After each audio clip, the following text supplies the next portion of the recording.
말씀도 어제 그제 이어서 무화 시대에 관련된 말씀을 우리가 함께 나누고자 합니다. 무화 시대라고 하는 것은 중심, 구심점이 흔들리고 있는 상황을 말하는 것이죠. 이미 이것은 시작되었고 우리는 그 복판에 있다고 하는 것입니다. 이 같은 일은 예측을 우리가 할 수는 있습니다만은 지금 우리는 살아보지 아니한 새로운 시대로 접근하고 있다. 또 그 영향을 받고 있다. 또 직업이나 또 위치나 입장에 따라서 이것이 얼만큼 현실적으로 느껴지는지 하는 것은 각자의 차이가 있으리라고 봅니다. 그러나 우리들이 지금 일어난 전체의 현실을 보게 되면 역시 이 시대는 구심점이 사라지고 있다 하는 생각을 피할 길이 없습니다.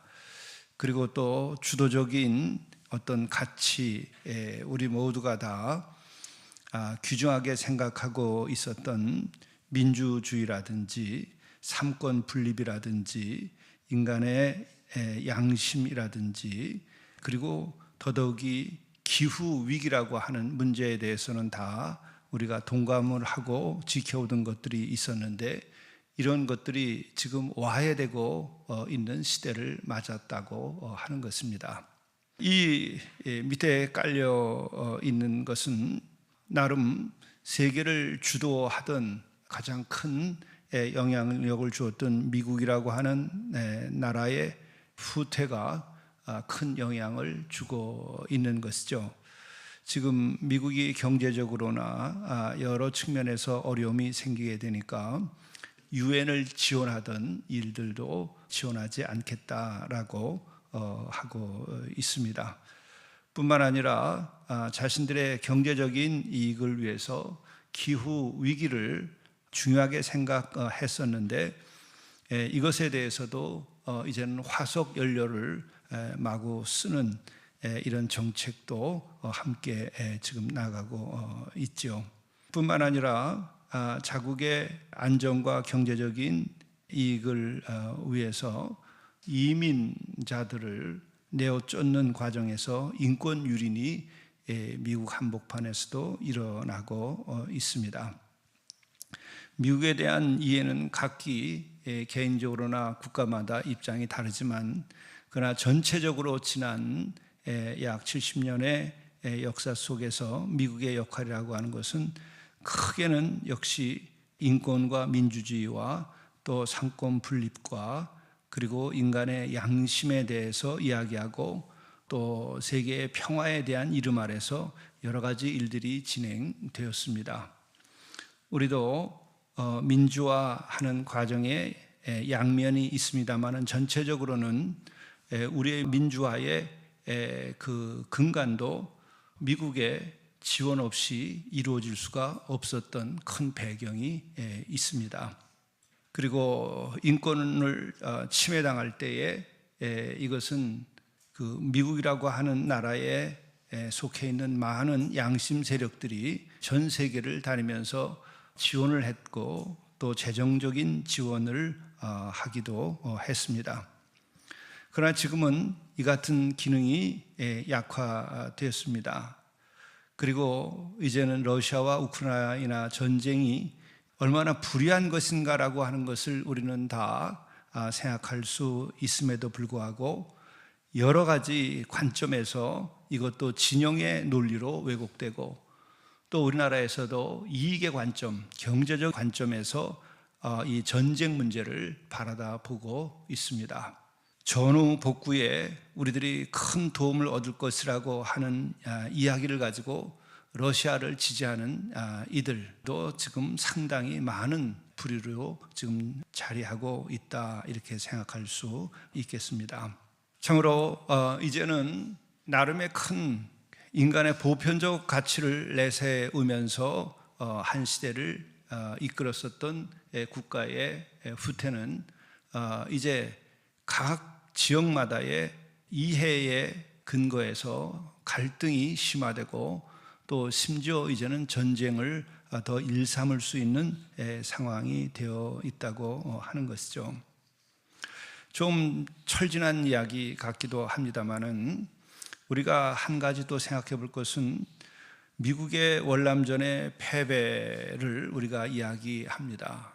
그런데 사실은 월남전의 패배는 미국 내에 반전 세력들이 굉장히 큰 영향을 행사했다고 하는 점을 우리가 간과할 수 없는 것이죠. 전쟁을 치르고 있는 나라에서 그 전쟁을 반대하는 다수의 사람들이 그 나라를 곳곳에서 자리하면서 외칠 수 있었다고 하는 것은 그만큼 자유와 민주주의가 자리했었던 한 시대를 풍미하는 것이 아닌가 생각이 됩니다. 그러나 이제는 미국이라고 하는 자유와 인권과 민주주의를 얘기했던 그곳에서 만일에 이와 같은 일이 일어난다고 한다면 바로 군사력이 그 나라 안에서도 지금 사용되는 상황이 벌어지고 있습니다. 이 같은 것은 모든 국가에 이제 다 영향력을 주게 되기 때문에 정권에 반대하거나 혹은 어떤 힘에 반대하는 이런 이들은 보호받기 어려운 이제 시대에 진입했다라고 하는 것입니다. 이 과정에서 얼마나 많은 사람들이 혼란 속에서 고통을 받게 될 것인가 하는 것은 자명한 일입니다. 우리는 인권이나 민주주의와 같은 것과 상권 분립과 또 양심이라고 하는 것을 우리는 당연시한 시대를 살아왔습니다. 그러나 인류 역사에서 이것을 당연시할 수 있었던 시대는 없었습니다. 우리는 로마에 의한 평화라고 하는 것도 여러분 얼마나 잔혹했는지 우리는 역사 속에서 알고 있습니다. 로마가 예루살렘을 점령했을 때에 바로 그때의 로마의 처형법이 여러분 십자가를 사용했다고 하는 것을 우리가 기억해야 합니다. 우리 기독교는 십자가의 종교이기 때문에 그 십자가를 우리는 사랑이고 희생이고 또한 구원이라고 우리는 생각하고 있지만 실제로 그것은 로마의 형틀에 해당하는 것이었죠. 한 역사가의 이야기를 우리가 다시 한번 생각해 보면 몇만 명을 십자가에다가 달려서 죽게 하는데 그 십자가를 세울 형틀이 부족했다고 얘기합니다. 그리고 십자가에서 사람을 매달고 그 시체가 나중에 부패하고 썩으면 큰 문제가 되니까 불을 질러서 죽게 하는데 몇 날 며칠을 불태웠다고 합니다. 십자가에다 매달아서. 이것이 로마에 의한 평화였던 것입니다. 우리가 인류의 역사에서 대제국은 바벨론을 비롯하여서 로마 그리고 뿐만 아니라 몽골 이런 제국들이 얼마나 잔혹했는가 하는 것을 우리는 지금 잊고 있습니다. 그리고 또한 우리는 근세에 이르러서는 일본의 한반도와 중국을 점령할 때에 그때 저질러진 그 만행이라고 하는 것은 이루 말할 수가 없는 것들이었습니다. 난징 학살과 같은 것들은 차마 우리가 그 장면을 다시 보기도 끔찍한 일들을 저질렀습니다. 그뿐만 아니라 인간을 해방시킨다고 하는 공산주의의 세력들은 얼마나 끔찍하게 인간들을 죽였는가를 우리는 6.25 때도 보았습니다. 물론 전쟁 속에서 반대급부도 반대 세력에도 있습니다. 그러나 이런 것들을 하나의 명령으로 정당화하면서 인간들을 학살한 이 일들이 사실은 인간의 감춰진 실상입니다. 그러나 우리는 이와 같은 것들에 대하여 우리가 받아들이지 아니해야만 하는 것이요 뿐만 아니라 우리는 인류의 역사에 있어서 사실은 지난 수십 년 동안 인간의 그 잔혹함을 그래도 덜 본 시대라고 하는 것입니다. 이것이 우리가 지금 다시 한번 깊이 인식해야 될 일이라고 하는 것입니다. 이것을 생각할 때 우리는 의인은 없나니 하나도 없다. 의인은 없나니 하나도 없다. 인간은 원죄를 가지고 있다고 하는 것에 대한 인식을 지금 다시 우리가 진실하게 또 진지하게 아주 솔직하게 인간의 실상을 다시 한번 생각해야 될 때가 왔습니다. 만일에 인간에 대한 이런 깊은 있는 그대로의 원죄적인 요소, 폭력적인 요소, 이것을 우리가 깊이 인식하지 못하면 우리는 무국화된 이런 시대에 가치가 해체되고 또 전쟁과 갈등과 이런 것이 일반화되어가는 이런 시대에서 인간들은 얼만큼까지 잔혹해질 수 있는가 하는 것을 우리는 경험하게 될 것입니다. 정말 이와 같은 일은 일어나서는 아니 됩니다. 그리고 뿐만 아니라 지금은 경제적인 이익이 모든 가치를 대신하고 인간의 편리함이 AI 시대를 맞이해서 더더욱이 중요한 가치로 자리하고 있기 때문에 우리는 낙태의 문제라든지 아동학대의 문제라든지 그리고 성차별의 문제라든지 이러한 것들이 이전 시대처럼 그렇게 깊은 관심의 대상이 되고 존중할 수 있는 시대가 아닐 수 있다고 하는 마음의 대비를 우리가 해야만 합니다. 얼마 전에 미국에서 이민자들을 찾아내서 내보내는 그런 과정에서도 총기를 사용해서 사람을 죽이고 또 때로는 조작을 해서 상상할 수 없는 그 나라의 일들이 그 안에서 이루어지는 것을 봅니다. 그래도 양심적인 세력이 아직도 있기 때문에 그것에 대해서 더 이상 단속을 지속하지 않고 처리하는 것을 볼 수는 있었습니다. 이와 같은 것은 그래도 희망입니다. 그런데 바로 그때에 있었던 일을 우리가 한번 생각해 볼 것이 있습니다. 그 같은 인권 탄압적인 이런 이민자를 단속하는 일이 벌어졌을 때에 그 스님들이 3,700km에 해당하는 것을 맨발로 또 어떤 이들은 양말만 신고 평화를 위한 행진을 했다고 합니다. 이들이 행진하는 동안에 곳곳에서 많은 시민들이 나와서 그의 행렬의 뒤를 따라가지고 미국 전역에 엄청난 영향을 행사했습니다. 이 같은 것을 생각할 때는 먼저 우리는 마틴 루터 킹 목사를 60년대에 했던 일들을 상기하게 되는데 바로 그런 평화를 위한 행진이나 인권을 위한 일이 스님들에 의해서 미국 한복판에서 진행되었다고 하는 것입니다. 이것은 미국 사회라고 하는 것이 여전히 기독교 사회라고 우리들이 생각하고 있고 또 미국은 기독교 국가라고까지 우리가 생각하고 왔지만 그 안에서 이와 같은 일이 벌어지고 있는 것에 대해서 우리 기독교는 각성할 필요가 있다고 하는 것입니다. 물론 그 일로 인해서 미국의 주도적인 종교인 기독교가 위기를 맞았다고 얘기할 필요는 전혀 없습니다.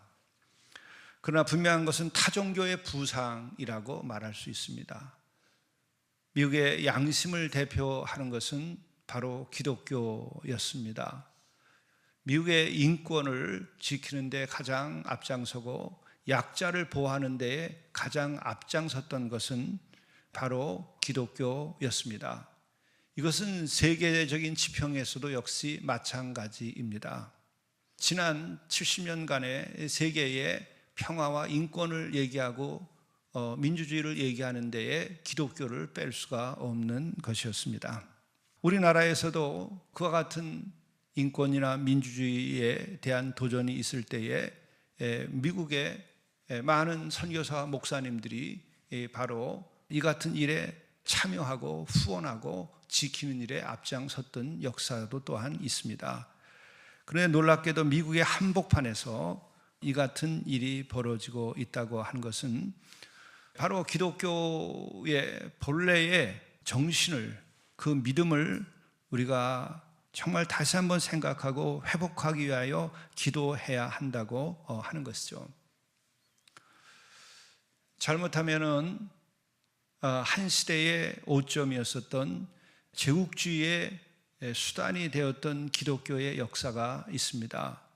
다행히 우리나라는 일제 치하에서 선교사들이 들어오고 또 기독교가 들어오고 뿐만 아니라 우리나라를 선교했었던 선교사들은 참으로 다른 어떤 나라에 파송되었던 선교사들보다 아주 훌륭한 신앙과 지성과 양심을 가지고 있었던 분들입니다. 그래서 그들은 와서 이 어둠의 땅에 봉건주의를 타파하게 해주었고, 뿐만 아니라 여성의 인권을 제자리에 세워놓는 데에 효시가 되었던 것이죠. 그리고 또 그것만이 아니라 교육기관과 의료기관을 세워서 이 땅에 정말 해마다 콜레라로 인하여서 몇만 명씩 죽어가던 이 조선의 땅에 또 이질로 매번 콜레라로 여름마다 고통을 겪었던 이곳에 그것에서 해방시키는 큰 일을 했던 것이죠. 아예 학교와 병원을 세워서 이 같은 일을 했습니다. 그러나 다른 아시아 지역의 기독교의 역할은 식민지를 확장한 그 서구 세력에 동조하는 기독교의 역할이 있었습니다. 선교도 강제적으로 했던 것이죠. 기독교 우리가 말하는 세례를 받지 않으면 불이익을 준다든지 법적으로 이와 같은 일들을 했던 게 역사적인 사실입니다. 이런 것을 우리가 다시 돌이켜보고 그 이전의 십자군 전쟁과 같은 전쟁을 우리가 다시 한번 생각해 보게 되면 앞으로 우리 기독교인들이 정말 십자가의 그 사랑과 희생과 인권과 자유와 민주적인 그런 제도를 지키는 데에서 우리는 후퇴할 수 있다고 하는 자각을 하고 대비해야 됩니다. 우리는 예수님의 사랑, 그리고 예수님의 사랑으로부터 나오는 약자에 대한 보호, 인권의 보호, 이와 같은 것들을 기독교가 손을 놓아버리게 되면 정말 우리는 기독교의 십자가의 사랑을 놓아버리게 되는 것입니다. 지금 이미 한국 기독교뿐만 아니라 세계 기독교가 진영 논리에 빠져들어가고 있습니다. 우리는 십자가를 회복해야 하는 것입니다. 우리는 정치 논리에 휘말려 들어갔습니다. 우리는 여기에서 우리는 진정한 그리스도의 사랑과 헌신, 그리고 인권, 그리고 약자에 대한 보호, 이런 보편적 가치를 위하여서 하나님께서 원하시는 하나님의 나라와 그 의를 위한 생각에 우리들의 그 의식에 초점을 맞추고 우리가 이것을 위하여 기도를 하고 또 기도 제목 가운데 가장 중요한 것으로 삼아야 됩니다. 만일에 이와 같은 일을 하지 못한다고 한다면 중세 기독교와 같은 후퇴를 우리가 경험할 수 있게 될 것입니다. 이미 그 같은 현상들은 많이 나타나고 있다고 아니할 수 없습니다. 뿐만 아니라 우리가 이 같은 일을 하지 아니하면 인간의 길은 어떻게 될 것인가? 여러분, 영적 가치와 또 하나님의 형상대로 지음받았다고 하는 인간의 가치를 지킬 수 있는 힘이 여러분 어디서 나올 수 있을 것 같습니까? 이제 더 이상 국가에서 나오기는 쉽지 않은 상황이 벌어지고 있는 것입니다. 국가도 이제는 약육강식에 앞장서서 또 어떤 경제적 이익을 목표로 한 실용적 가치만을 추구하는 시대를 지금 우리는 맞고 있습니다. 어느 나라나 지금 그런 상황으로 몰입되어 있습니다. 그 중에 하나가 대한민국이고 또 그 중에 하나가 미국이고 또 이것을 더 나가서 본래 인권이라든지 양심에 대하여 그렇게 중요하지 않은 중국이라든지 러시아라든지 북한과 같은 나라는 더 이상 말을 할 수가 없습니다. 이미 거기는 선교 자체가 불가능합니다. 그리고 또한 신앙의 양심에 따라서 국가의 권력에 대하여서 지적을 한다든지 예언적인 역할을 할 수 없는 나라입니다. 중국에 나갔었던 대다수의 우리 선교사들은 이미 다 추방돼서 하루아침에 쫓겨나왔습니다. 또 북한은 아예 성경조차도 전달할 수 없는 나라입니다. 이같이 이제는 인간의 진정으로 필요한 하나님의 형상대로 지음받은 그 인간의 가치를 지키기 위해서 노력하는 일이 훨씬 더 어려워지게 됐습니다. 오직 경제적인 가치, 실용적 가치, 어느 세력의 기득권을 유지하는 데에 이제는 족쇄가 풀려서 칼을 휘두를 수 있는 상황이 지금 벌어지고 있다는 것입니다. 한 시대의 평화가 이제 무너지고 있음을 우리가 목도하고, 이 시점에서 우리는 다시 한번 깨어나야 됩니다. 여기에서도 역시 제가 많은 것들을 묵상하고 생각하고 자료들을 보면서도 결론은 여러분이나 저나 당연히 하나에 들어올 수밖에 없습니다. 회개하라, 천국이 가까이 왔다. 우리가 진정으로 우리 자신을 회개할 수 있는 능력을 상실하게 될 때에 인간은 인간의 존엄성과 그리고 인간다운 사회와 그리고 인권과 그리고 윤리와 도덕을 지킬 수 있는 방법은 아마 남아나지 않을 수 있다고 하는 것입니다. 더욱 이것이 필요한 시대가 지금 닥쳤습니다. AI에 대한 세상의 문제와 대책에 대해서는 다음 주부터 함께 말씀을 나누겠습니다마는, 이미 우리에게 닥쳐 있는 이 인터넷 이런 시대에 일어난 범죄만 가지고 생각하더라도 우린 참으로 심각합니다. 디지털 성범죄라고 하는 거, N번방 사건, 제가 그게 무엇인지 사실은 그 당시에는 신문에 났을 때 그냥 지나쳤습니다마는, 이번에 다시 한번 그게 뭔가를 한번 봤더니 정말 이것은 심각한 일이 아닐 수가 없죠. 무엇보다도 미성년자들까지 동원을 하고 끼어들게 해서 남녀를 소개하고 영상으로 서로 만나게 하고 음란한 일들을 갖다가 지역과 가정과 나이를 불문하고 연결을 해서 이 같은 일을 저질렀다고 하는 것입니다. 우리는 그래도 가정이나 어린아이들이나 그런 성범죄가 닥치지 않는 시대를 살아왔는데, 이제는 그 벽이 무너졌었던 그 사건이 바로 그와 같은 거라는 것을 제가 다시 한번 확인을 할 수가 있었습니다. 여러분, 이제 AI 시대는 이거보다 더 심각한 문제를 안고 있습니다. 여러분들도 더 깊이 한번 생각하고 경각심을 가지고 내 영혼과 내 가정과 자녀들을 지켜야 됩니다. 또 그런 걸 기초로 해서 우리 사회를 지켜야 되고 우리 교회에 자라나는 어린이들과 청소년들을 지켜야 됩니다. 우리는 또한 지금 인터넷 도박이라든지 보이스피싱과 같은 것들이 이미 만연되어 있습니다. 여러분들과 우리가 함께 어려운 이웃들을 돕고 또 사회적으로 피해자나 혹은 여러 가지 스스로의 범죄로 인해서 어려움을 겪기까지 해도 우리는 지난 20년 동안 그들을 돕기도 하고 함께 생활도 해왔습니다. 저는 보이스피싱이나 또 인터넷 도박이나 이와 같은 일들은 참으로 내 주변에 내가 아는 사람들에게는 없으리라고 생각을 해왔고, 여러분들도 아마 그렇게 생각해 오셨을 겁니다. 그리고 그 같은 일을 하는 이들은 참으로 우리는 마치 무의식적으로는 머리에 뿔이 달린 그런 악마와 같은 그런 모습은 아닐까, 우리가 이런 상상도 우리들이 무의식적으로 하리라고 보는데, 저는 그렇게 이런 범죄에 연루됐던 이들을 상담하고 만나보면은 너무나 멀쩡한 우리 주변의 젊은이들입니다. 잘생기고 잘 먹고 건강하고, 그런데 보이스피싱이나 이와 같은 일에 종사하면서 손발이 되어서 거기서 무엇을 얻는가? 돈을 얻는 겁니다. 직업의 가치나 노동의 가치 같은 것들이 사라지고 이제는 돈을 얻기 위해서는 보이스피싱이라든지 이런 신분을 하면서 일확천금을 꿈꾸고 있고, 또 그걸 가지고 뭘 타느냐 했더니 인터넷 도박을 하는데, 더 놀라운 것입니다. 그의 이야기를 들어보면 그가 어디서 이것을 배웠는가? 학교에서 친구들을 통하여 배운 것입니다.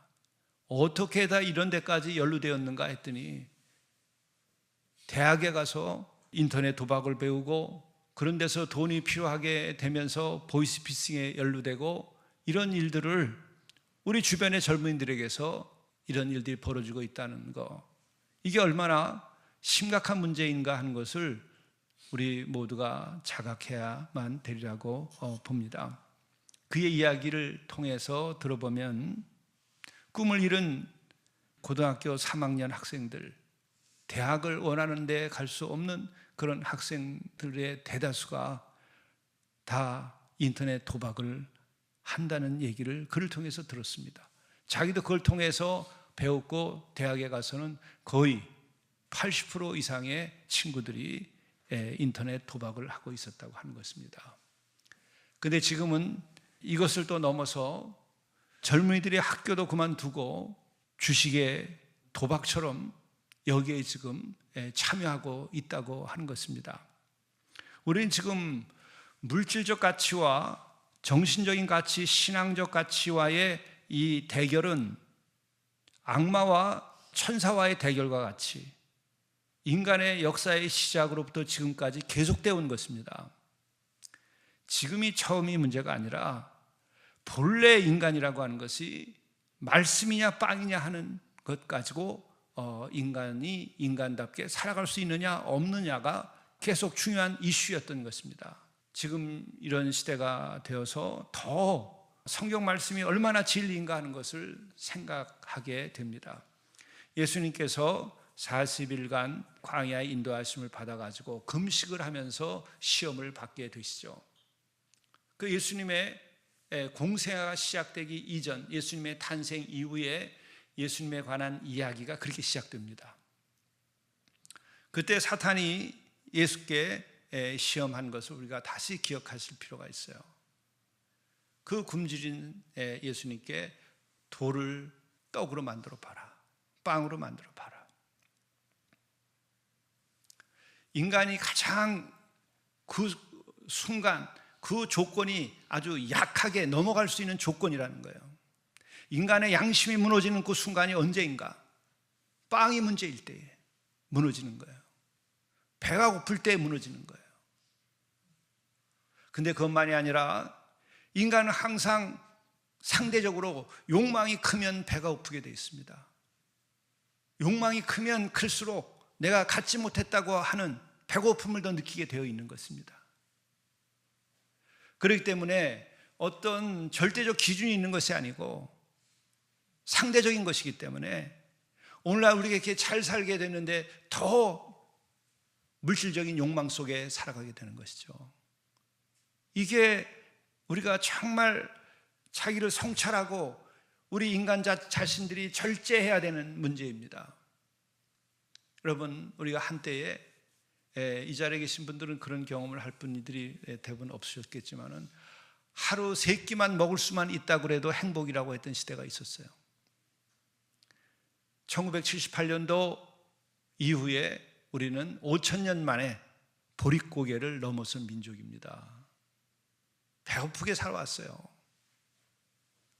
우리는 민족적인 자부심을 가질 필요가 있어요. 강대국 사이에서 우리가 생존했기 때문에. 그러나 또 한편으로는요, 너무나 언짢은 이야기입니다. 문헌에 의하면 한반도는 굴복은 시킬 필요가 있지만은 점령을 하고서 한반도를 삼킬 필요가 없다고 하는 이야기가 남아 있습니다. 왜? 척박한 땅이기 때문에. 먹을 게 넘치면은 강대국이나 적국이 들어와서 차지합니다. 그런데 한반도 땅에는 호남 지역 일부 외에는 다 척박한 땅들이었었어요. 거기만이 부요한 땅이었습니다. 그렇기 때문에 첩첩이 산중이고 70%가 일부 남쪽의 한 귀퉁이에 평야밖에 없었기 때문에 점령할 필요가 없었다는 겁니다. 더더욱이 외세의 표현이죠. 사람들이 사나워서 지배하기가 어렵다는 겁니다. 그래서 굴복만 시키고 점령하지 않았다는 거예요. 점령하게 되면 대가가 너무 크기 때문에 우리는 이렇게 척박한 땅 속에서도 이렇게 우리는 우리의 역사와 민족을 지켜온 이런 과거를 가지고 있습니다. 이러한 상황, 또 역사적인 얘기를 기왕이 했으니 하나 더 말씀드리면 일본이 그 임진왜란을 일으킬 때에도 사실은 우리가 가지고 있는 그 풍요로움이 있어서 점령하려고 하는 것이 아니었습니다. 길목을 비켜달라는 것이죠. 대륙, 큰 땅, 큰 평야지대, 만주벌판, 황하의 그 기름진 땅을 그들이 먹으려고 했던 것이죠. 그렇게 해서 천하를 자기네 손에 넣으려고 했던 것입니다. 그러나 우리는 이순신과 같은 위대한 인물이 있어서 그들의 야욕을 좌절시켰죠. 또 그와 함께 했었던 땅의 백성들이 있었기 때문에 조정의 타락에도 불구하고 무능함에도 불구하고 우리 나라를 지킬 수가 있었던 것입니다. 우리의 역사를 돌이켜보게 되면 우리는 금수강사님의 틀림없지만은 이렇게 풍요롭지 않은 시대를 살아왔는데, 이 말씀을 드린 까닭은 우리를 폄하하자는 것이 아니라 그럼에도 불구하고 지금은 세계의 10대 교육국뿐만 아니라 이제는 더 잘 살 수 있는 나라가 됐습니다.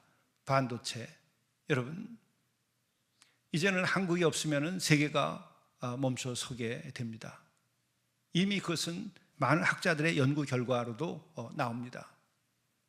세계의 약 38%, 약 40%에 가까운 경제 활동이 한국이 멈춰서면 멈춰 서게 된다는 겁니다. 세계의 경제. 이것은 아주 권위 있는 학자와 대학에서 연구한 연구 결과의 발표입니다. 그리고 뿐만 아니라 지금 휴머노이드 로봇, 이와 같은 것들도 지금 그 부속이나 이와 같은 것들이 한국의 중소기업에 의해서 지금 제공되고 있습니다. 우리는 훨씬 더 이제는 잘 살 수 있는 조건을 가지고 있습니다. 그러나 중요한 것이 있습니다. 우리는 그렇게 척박한 땅에서도 나라를 지키고 민족을 지키고 역사를 지켜왔음에도 불구하고 우리가 지금 갈등은 어떻게 되어 있는지 한번 생각해 보십시오. 우리처럼 심각한 갈등 속에 있는 나라가, 같은 민족이라고 하면서 있는 나라가 어디 있습니까? 남북의 갈등은 아예 이건 전쟁 이후에 고착화돼서 이제는 손댈 수 없는 상황이 됐습니다. 원자탄을 가지고서 죽이겠다고 이제는 멸하겠다고 작정을 하고 있습니다. 또 남쪽은 그것에 대응해서 재래식 무기로 그들을 초토화시키겠다고 지금 미사일을 쌓아 올리고 있습니다. 인도와 파키스탄이 두 쪽으로 나눠져 있지만 우리같이 대결하고 있습니까? 그렇지 않습니다. 전혀 그렇지 않습니다. 그들은 상호 오가고 있습니다. 그것뿐만 아니라 우리는 이렇게 척박한 나라에서 이렇게 잘 사는 나라가 되어가지고 세계에 이제는 5등 안에 들어가는 부유한 국가가 곧 되게 될 것입니다. 이런 국민들이 그만큼 지난 시대에 앞선 기술을 배워왔습니다. 우리가 원천 기술을 가지고 있지 않습니다. 우리는 앞선 서구의 세계에 나가서 기술을 배우고 교육을 받아서 오늘과 같은 이런 것을 이룩한 것이죠. 그렇게 해서 이렇게 우리들이 풍요롭게 되었는데 지금 내가 만족하다, 내 생활이 지금 만족하다 생각하는 사람이 지금 얼마나 있을까요? 다 상대적인 빈곤과 상대적인 불만 속에서 우리는 갈등하고 있습니다. 여러분, 우리가 오늘도 서울역에 우리들이 쪽방촌을 가게 되고 우리는 또 서울역에 급식을 위해서도 나갑니다. 지금 노인 빈곤층들이 얼마나 늘어나고 있는지를 한번 생각해 보십시오. 그러면서도 지금 지도자들이나 가진 사람들은 그들이 정당하게 땀 흘려서 벌어서 가진 재산이 아니라 얼마만큼 불법적인 것을 저질러서까지 그들이 부를 축적했는지를 우리는 청문회를 통해서 아주 명명백백하게 보고 있습니다. 우리는 정당하게 땀 흘려서 일하는 것을 가르쳐야 됩니다. 탈취하는 것이 아니고 불법으로 갈취하는 것이 아니라 정말 정직하게 땀 흘려 일하는 것을 가르쳐야 되고 그 노동의 가치를 가르쳐야 되고 또 함께 살아가는 것을 가르쳐야 됩니다. 이것을 누가 지키고 가르칠 수 있다고 생각합니까? 학교 교육도 정상화되고 필요합니다. 그러나 이런 모든 사회의 정신적인 가치, 다시 말하면 빵이 아니라 말씀이 더 우선되어야 된다. 진리가 더 우선되어야 된다. 양심이 더 우선되어야 된다. 인간의 가치, 인권이 더 우선되어야 된다. 이와 같은 것들을 누가 지킬 수 있다고 생각합니까? 지금 학교도 어려서부터 대학에 이르기까지 다 취직과 성공을 위한 수단으로 전락했습니다. 안타깝지만은 우리도 지금 다시 한번 깊이 생각해야 될 것은, 교회가 구복주의로 넘어갔다고 하는 것은 미신화된 것이고, 이것은 바로 빵을 택했다고 하는 것을 말하는 것이죠. 인간의 가장 근본적인 문제, 첫 번째 문제, 그리고 이 유혹에 넘어가지 말아야 될 가장 귀중한 것이 있다면 그것이 무엇인가? 잘 살아보세가 아닙니다. 빵을 이길 수 있는 정신적인 능력이 있어야 되고, 신앙이 있어야 되고, 양심이 있어야 되는 것입니다. 이것을 지키는 것이 바로 우리의 신앙입니다. 하나님 나라의 운동이라고 하는 것은 이것부터 시작하는 것이에요. 빵만으로 살 것이 아니라 하나님의 입에서 나오는 말씀으로 사는 것이다. 무엇을 회개해야 되는 것인가? 빵만으로 사는 것이 우리의 소망이 아니라 하나님의 입에서 나오는 말씀으로 사는 것이 우리의 소망이다. 그것이 하나님 나라 운동의 시작인 것입니다. 우리가 완전히 뒤집어져야 됩니다. 회개해야 됩니다. 우리의 지금 다툼과 싸움과 갈등도 뭐예요? 빵덩어리 가지고 지금 이 민족이 이렇게 배가 부른데도 싸우고 있는 거예요. 배가 고플 때라고 한다면은 그나마 우리는 변명할 구실에도 있습니다. 우리 형제들에게 미안하지만은 여러분, 우리가 함께 예배드리는 노숙한 형제들 신발도 내 신발보다 좋은 걸 신고 다녔었어요. 최근에 제가 좀 좋은 운동화를 선물 받아서 내가 잘 신고 있지만, 여러분, 나이키와 같은 것들을 거리에 있는 분들도 다 신고 살아요. 아프리카에 가보세요. 어떻게 지내나. 그런데 그들보다 더 불행한 것처럼 우리는 살아가고 있어요. 무슨 옷의 차이가 별로 없습니다. 안목만 있으면은 어디 가서 어느 시장에 가서도 우리는 다 자기에게 어울리는 좋은 옷, 멋진 옷을 입을 수 있어요. 세종 임금님이 그와 같은 부를 누렸겠습니까? 그런데도 우리는 지금 무섭게 이를 드러내고 갈등하고 있는 세상을 만들었어요. 이유는 뭐냐? 말씀이 아니라 빵을 가지고 하나님처럼 여기고 살아가고 있는 백성이 됐기 때문에 그래요. 이제 우리의 부는 사실 정치가들 때문이 아니라 이 땅에서 땀 흘려 일하고 연구하고 헌신하고 노동하고 성실하게 일한 사람들이 만들어 놓은, 또 그런 기업인들과 그런 연구자들과 그런 노동자들이 만들어 놓은 이 세상이 이제는 더 많은 부를 누릴 수 있는, 그들의 결과로 누릴 수 있는 상황이 지금 전개되고 있습니다. 미국과 중국의 싸움 속에서 우리는 큰 이득을 지금 얻게 되는 상황이 벌어진 것이죠. 참으로 안타까우면서도 우리에게 이익이 된다 하니까 우리들이 참으로 이 기회를 잘 이용해야 하기는 합니다만은 이제 더 큰 위기가 우리 앞에 있다고 하는 것입니다. 무국화 시대에 우리 같은 지금 분열과 갈등과 불신과 부정직함 속에서 살아가고 있는 이 사회에 부가 더 첨가될 때에 이 울타리 안은 어떻게 될 것인가? 여러분, 우리가 지금까지 보지 못한 고통을 겪을 수 있습니다. 더 심각한 타락을 우리는 눈앞에 지금 두고 있다는 것을 염두에 두고 하나님의 나라를 선포해야 됩니다. 정말 회개해야 됩니다. 그것은 오늘 죄송하지만은 여러분, 우리들이 지금 살아온 우리의 가치가 정말 양심적이고 인권을 존중하고 그리고 법치를 시행하고 그리고 약자를 보호하는 이와 같은 일들을 했는가? 국가청렴도가 낙제점으로 건국 이후 지금까지 낙제점입니다. 60점 겨우 도달한 것이 한두 해 전이에요. 세계에서 이와 같은 부를 누리면서 국가청렴도는 낙제점인 나라는 오직 한 국가밖에 없어요. 오직 한 나라밖에 없습니다. 얼마나 우리들이 타락해 있는가를 우리 스스로가 볼 수 있어야 됩니다. 우리는 그럼에도 불구하고 자만함 속에 또 내적인 결핍 속에, 그리고 우리는 분노가 제도화되고 갈등이 제도화되고 그것이 하나의 삶의 패턴으로 자리 잡은 백성이 되어버렸습니다. 북한은 북한대로 증오에 불타는, 또 그것을 가지고 국가를 경영하고 있고, 남쪽은 남쪽의 부의 불균등이라든지 상대적 빈곤감을 이용해서 우리는 심각한 증오의 정치, 증오의 에너지로 이 사회를 굴리고 있습니다. 여기에 이제 더 많은 부가 들어오게 될 때에 여러분 어떻게 될 것인가를 우리가 상상하면 정말 성경의 말씀으로 돌아가야 됩니다. 성경의 말씀으로 돌아가야 됩니다.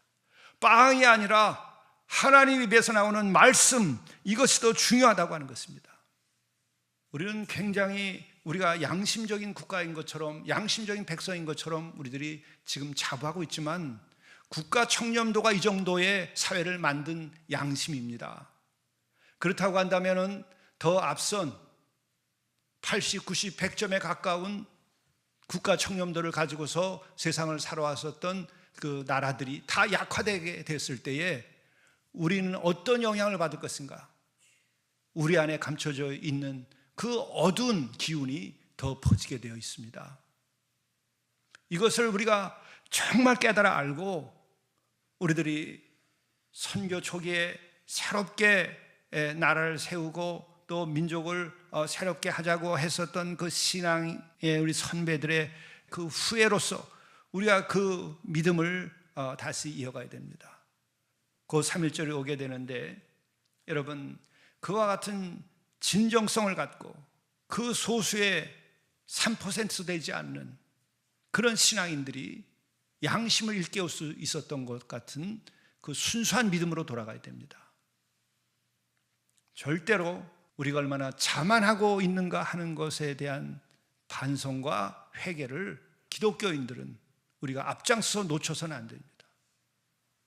그리고 끝으로 문제를 더 우리들이 전제하고서 40일 동안 더 기도를 할 수 있기를 바랍니다.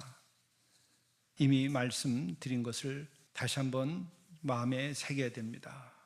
이제 시대는 우리들이 신앙적인 가치, 그리고 지금까지 보편적 가치라고 생각했었던 인권과 양심과 약자에 대한 보호와 이와 같은 가치가 이제는 도전받아서 해체되고 있다고 하는 것입니다.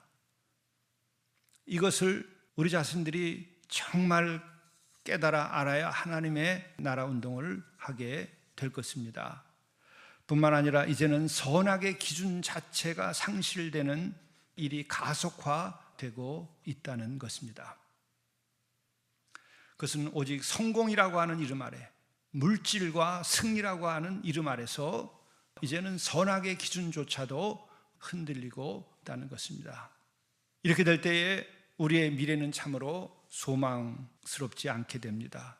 악을 선하다 하며 선을 악하다 하는 자들은 화 있을진저. 이 같은 일이 우리에게서는 일어나지 말아야 됩니다. 그러나 이제는 지금 극단적인 정치의 양극화로 인해서 이거는 국가와 국가 간에, 그리고 한 국가 안에는 극우와 극좌의 정치적인 양극화로 인해서 서로를 악마화하는 이런 가치, 이런 말들, 이런 문화가 이제 일상화되는 상황이 벌어질 수 있다는 것을 우리가 경계해야 됩니다. 그리고 또한 우리는 국가나 개인의 삶에 있어서 그 존재의 방향성이 더욱 상실되는 게 가속화되고 있다는 것이죠.